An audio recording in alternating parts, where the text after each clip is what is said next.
कि हम किसी को कुछ नहीं मानते।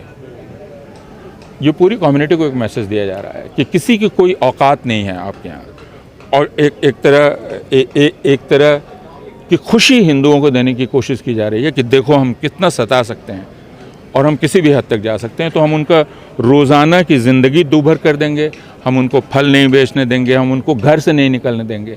आपने उन लड़कियों के इंटरव्यू देखे होंगे कि लड़कियां कह रही हैं, एक विकलांग है, वो कह रही है कि मैं तैयारी कर रही हूँ, मैं कैसे घर से निकलूँगी, आपने सारी सीढ़ी तोड़ दी। इसमें लोगों को खुशी हो रही है, कितना मज़ा आ रहा है, मुसलमानों को सताया जा रहा है। यह जो मज़ा दिया जा रहा है हिंदुओं को, यह उनके लिए बहुत नुकसानदेह होगा। इस देश में कौन संविधान को नहीं मान रहा है, कौन मुसलमान संविधान को नहीं मानता है? आप मुझे बताइए, किस मुसलमान ने उठ के कहा है कि हम संविधान को नहीं मानते? किस मुसलमान ने कहा है कि यह इस्लामी हुकूमत होना चाहिए हिंदुस्तान को? हमने पिछले 70 साल में ज़्यादातर लोगों को यह कहते सुना है कि भारत को हिंदू राष्ट्र होना चाहिए। मैंने कहीं नहीं सुना कि कोई उठ के कह रहा हो कि इस्लामी राष्ट्र होना चाहिए। फिर किस शरिया की बात की जा रही है? तो हिंदू राष्ट्र तो फिर मनु के विधान से चलेगा ना? वो जैसे भी चले, मैं अभी उसकी बात ही नहीं कर रहा। मैं कह रहा हूँ कि हिंदू राष्ट्र की मांग की गई है, की जा रही है अभी भी। जो संवैधानिक पदों पर बैठे हुए लोग हैं वे कह रहे हैं भारत का राष्ट्रीय धर्म सनातन धर्म है, ठीक? तो वे संविधान के विरुद्ध बात कर रहे हैं या नहीं कर रहे हैं? महाराष्ट्र की अभी जो सरकार आई, उसके शपथ ग्रहण समारोह में गाना गाया गया, भगवा झंडा लहराएंगे, हिंदू हिंदू के होंगे। तो यह संवैधानिक समारोह में किया गया या नहीं किया गया?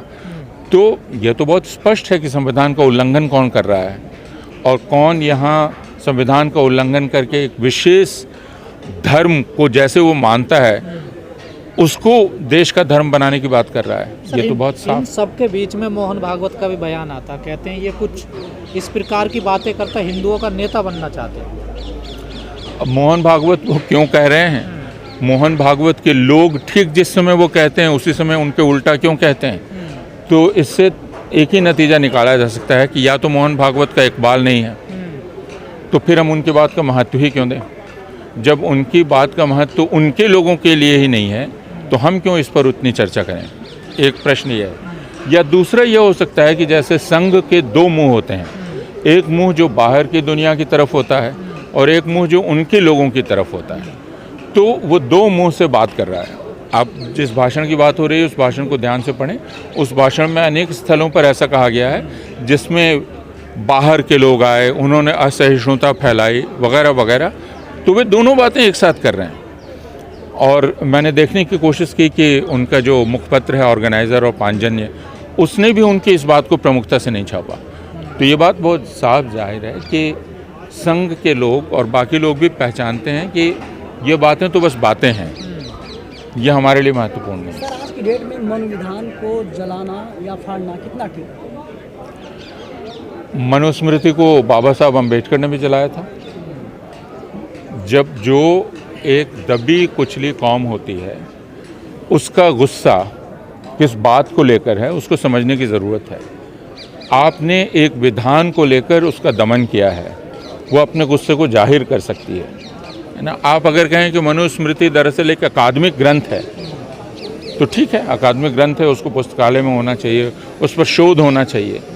लेकिन क्या आप उसके अनुसार सामाजिक जीवन को चलाना चाहते हैं? प्रश्न यह, और उसका उत्तर हम लोगों को ईमानदारी से देना चाहिए। जो लोग, अगर आप कह रहे हैं कि मनुस्मृति से हम नहीं चलते हैं, ठीक, तो किसी ने उसको फाड़ दिया तो इतना नाराज़ आप क्यों हैं? आप उस पर मुकदमा चलाने की बात क्यों कर रहे हैं? आप फिर उसको अपना धर्म ग्रंथ क्यों कह रहे हैं? सवाल वही है ना। दोनों प्रश्न है, उसका उत्तर उन लोगों को देना चाहिए। खुलेआम मारने की बात की जा रही है मीनाक्षी। मैं वही कह रहा हूँ कि आप एक तरफ तो कहते हैं भारत में कौन मनुस्मृति को मानता है, दूसरी तरफ अगर किसी ने उसको फाड़ दिया तो आप ये कहते हैं कि उस पर मुकदमा चलना चाहिए, उसको जान से मार देना चाहिए, कुछ और ना चाहिए। तो फिर खुद आप अपना तय कर लें कि आप क्या कहना चाह रहे हैं। अब संभल में सर जो जांच एजेंसियां हैं वो मंदिरों को भी जांच के घेरे में ले रही हैं और ये पता करना चाह रही हैं कि ये कितना पुराना प्राचीन मंदिर है। भारत में अभी आगे इतिहास जब लिखा जाएगा तो होगा कि भारत में एक काल आया जब मंदिर आविष्कार काल के नाम से जाना जाएगा। जब भारत के सारे लोगों की प्रतिभा यह जानने में लगी, भारत के अधिकारियों की, भारत के शासन की, ये कहाँ कहाँ मंदिर थे और उनकी आयु क्या थी और वो किस प्रकार के थे, और भारत की पूरी शासन व्यवस्था इसमें, ये बहुत दिलचस्प अध्याय होगा आज़ाद भारत के इतिहास का। इसकी एब्सर्डिटी को आप समझ सकते हैं, और ये सिर्फ इसलिए किया जा रहा है कि हिंदुओं को ये बतलाया जा सके कि वे वंचित थे और उनको अब उनके मंदिर वापस दिलाए जा रहे हैं। सिर्फ उनमें यह एहसास दिलाने के लिए किया जा रहा है। उनमें एक तरह का ये कि अब हम हासिल कर रहे हैं जो चीज़ हमारे पास नहीं थी, और ये एक झूठा एहसास है जो हिंदुओं को दिलाया जा रहा है। इसलिए चूंकि सुप्रीम कोर्ट ने मना कर दिया कि अब आप मस्जिदों का सर्वेक्षण नहीं कर सकते, तो अब ये नया तरीका निकाला गया है। दो चीज़ें की जा रही हैं। हाँ, मंदिर मिल भी तो रहे हैं, दिखाया जा रहा है कि देखो ये हम सारे लोग जानते हैं, हम सारे लोगों के कस्बों में, शहरों में कोई पुराना मंदिर कहीं बंद पड़ा है, कोई नहीं जा रहा है, बस्ती वहाँ से किसी तरह से चली गई और मंदिर उपयोग में नहीं है, ऐसा हर जगह है। तो आप ऐसे हर जगह मंदिर निकाल सकते हैं। सर कुआं से लेकिन जो आप उसको निकाल के ये कह रहे हैं, जो इशारा करना चाह रहे हैं कि वो क्यों बंद थे, तो वो लोगों के दिमाग में डिकोड होता है कि मुसलमानों के चलते बंद थे। हालांकि उस बस्ती का रहने वाला ही बतलाता है कि नहीं नहीं, हम ही ने बंद कर दिया था, हम ही नहीं जा रहे थे, पुजारी नहीं मिल रहा था, वगैरह वगैरह। तो अब ये काम शासन ने ले लिया है कि वो पुजारी भी लाएगा, पुलिस उसकी सफाई कर रही है। तो अब पुलिस का काम कानून व्यवस्था की रक्षा करना नहीं है, मंदिर की सफाई करना है, मंदिर की खोज करना है, बल्कि उसमें जो ब्राह्मण होगा वो बैठ के पूजा भी करवाएगा। इसमें कोई बहुत आश्चर्य की बात नहीं। आखिर हमने उत्तर प्रदेश में देखा ही और छत्तीसगढ़ में कि पुलिस अधिकारी कांवड़ियों के चरण पखाड़ रहे थे। तो हम एक नए दौर में हैं। सर, हिंदू राष्ट्र की कल्पना करना और मनुस्मृति को लागू करने की बात करना कहाँ तक ठीक मानते हैं? आप खुद तय कीजिए ना। आप एक धर्मनिरपेक्ष राष्ट्र हैं, इसके बाद आप ये प्रश्न क्यों कर रहे हैं कि हिंदू राष्ट्र की बात करना ठीक बात है या नहीं है? ये प्रश्न उठता ही क्यों है? सर हिंदू राष्ट्र की बात की ही कैसे जा सकती है? ये एक असंवैधानिक बात है, संविधान विरोधी बात है। सर, एक चुने हुए सांसद जियाउर रहमान बर्क को लेकर जिस तरह की खबरें चल रही हैं, जो बुलडोज़र चलाने की बात, उनका चबूतरा तोड़ने की बात, और अब FIR हो गई है बिजली चोरी की। तो मैं वही कह रहा हूँ कि चूंकि एक चीज़ बंद कर दी गई, जैसे बुलडोज़र पर भी सुप्रीम कोर्ट ने रोक लगाई, तो अब आप क्या कर रहे हैं? अब आपने दूसरा तरीका निकाला कि भाई हम वैसे नहीं बुलडोज़र चला रहे हैं, क्योंकि अगर वो रोक नहीं लगती तो ये तय मानिए कि बर्क साहब का घर जमी दोज हो गया होता। ठीक, तो आप वो चूंकि नहीं कर सकते हैं, अब आप इसलिए छोटी छोटी चीज़ें निकाल रहे हैं कि सीढ़ी नाली के ऊपर थी तो सीढ़ी हम तोड़ देंगे। कुल मिलाकर हिंदुओं में एक भावना फैलाई जा रही है कि मुसलमानों में मोतबर से मोतबर आदमी होगा, हम उसकी नाक रगड़ देंगे। और ये ठीक, इसको देखकर मैं तुलना नहीं करना चाहता, लेकिन मुझको 30 के दशक का जर्मनी याद आता है, जिसमें अमीर से अमीर यहूदी, ताकतवर से ताकतवर यहूदी की नाक रगड़ी जा रही थी, ताकि उस पूरी कम्युनिटी को बेइज्जत किया जा सके कि तुम्हारा जो सबसे ताकतवर आदमी है, मैं उसको कुछ नहीं। आप इलाहाबाद में जावेद मोहम्मद साहब, जो उस कम्युनिटी के लीडर थे, पुलिस जिनके साथ मिलकर काम करती थी, आपने जावेद मोहम्मद साहब की पत्नी का घर डिमोलिश किया, उनका भी घर नहीं था। वो क्या मैसेज देने के लिए किया कि हम किसी को कुछ नहीं मानते। ये पूरी कम्युनिटी को एक मैसेज दिया जा रहा है कि किसी की कोई औकात नहीं है आपके यहाँ, और एक तरह की खुशी हिंदुओं को देने की कोशिश की जा रही है कि देखो हम कितना सता सकते हैं और हम किसी भी हद तक जा सकते हैं। तो हम उनका रोज़ाना की ज़िंदगी दूभर कर देंगे, हम उनको फल नहीं बेचने देंगे, हम उनको घर से नहीं निकलने देंगे। आपने उन लड़कियों के इंटरव्यू देखे होंगे कि लड़कियां कह रही हैं, एक विकलांग है, वो कह रही है कि मैं तैयारी कर रही हूँ, मैं कैसे घर से निकलूँगी, आपने सारी सीढ़ी तोड़ दी। इसमें लोगों को खुशी हो रही है, कितना मज़ा आ रहा है, मुसलमानों को सताया जा रहा है। यह जो मज़ा दिया जा रहा है हिंदुओं को, यह उनके लिए बहुत नुकसानदेह होगा।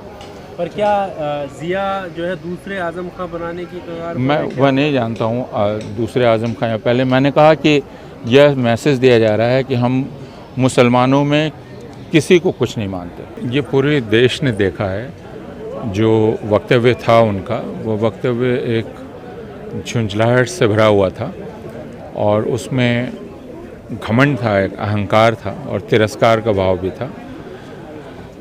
बाबा साहब को भगवान कोई नहीं मानता। बाबा साहब आखिरकार एक इंसान थे और लेकिन वे एक बहुत ही कीमती व्यक्तित्व हैं, इसलिए कि उन्होंने कुछ उसूल स्थापित किए संविधान के रूप में।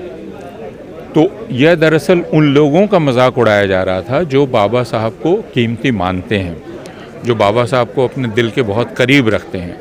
यह उन तमाम लोगों का मजाक उड़ाया जा रहा था, जितना बाबा साहब का उतना ही उन तमाम लोगों का। तो यह बाबा साहब का अपमान तो था ही, भारत के उन करोड़ों लोगों का भी था जो उस संविधान को मानते हैं और जो बाबा साहब भीमराव अंबेडकर के उसूलों को मानते हैं।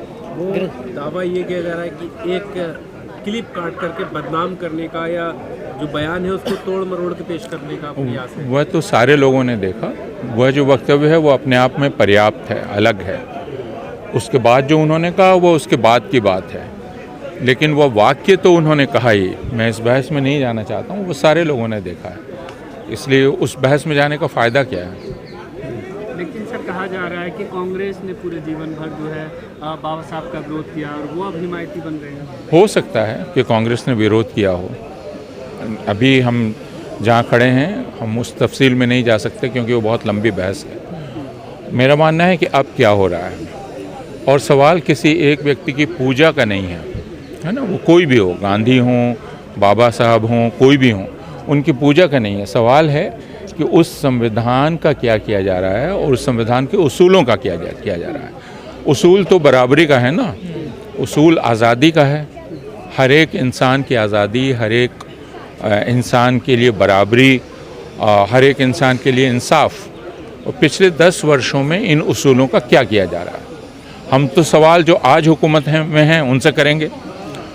जिन्होंने गलती की उनको सज़ा मिल गई, अगर उन्होंने की, आप हुकूमत में हैं, हम सवाल आपसे करेंगे। हम पीछे मुड़ गए तो किसी से सवाल करेंगे नहीं।